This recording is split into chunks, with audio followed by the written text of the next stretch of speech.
ঢাকা বিশ্ববিদ্যালয়ের অধিভুক্ত ৭ কলেজকে সমন্বিতভাবে স্বতন্ত্র প্রাতিষ্ঠানিক সত্তা দেওয়ার ব্যাপারে কাজ চলছে বলে জানিয়েছেন শিক্ষা উপদেষ্টা ডক্টর ওয়াহিদুজ্জামান মাহমুদ। সকালে ঢাকা কলেজের ১৮৪তম প্রতিষ্ঠাবার্ষিকীতে তিনি এই কথা বলেন। শিক্ষা উপদেষ্টা জানান, অধিভুক্ত থেকে ৭ কলেজকে সেন্ট্রাল বিশ্ববিদ্যালয়ের বাস্তব রূপ দেওয়া যাবে কিনা সে বিষয়ে কাঠামোগত দিক বিবেচনায় কমিটি করা হয়েছে। তিনি জানান, ৭ কলেজের শিক্ষার মান নিয়ে প্রশ্ন ও বৈষম্য রয়েছে। এ ধরনের অর্থনৈতিক ও সামাজিক মর্যাদার বৈষম্য কমিয়ে আনার চেষ্টা করবে অন্তর্বর্তী সরকার। বিশৃঙ্খলা সৃষ্টি না করে শিক্ষার্থীদের ক্লাসে ফিরে শিক্ষার পরিবেশ বজায় রাখার আহ্বান জানান ডক্টর ওয়াহিদুজ্জামান মাহমুদ।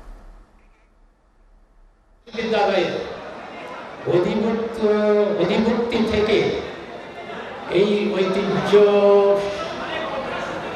ঐতিহ্যবাহী কলেজগুলোকে আলাদা করে একটি স্বতন্ত্র প্রাতিষ্ঠানিক রূপ, বর্তমানে যারা যেই শিক্ষা ব্যবস্থায় আছে তোমাদের অনার্স এবং এমএতে, সেটা যেন কোনোভাবেই বিঘ্নিত না হয়।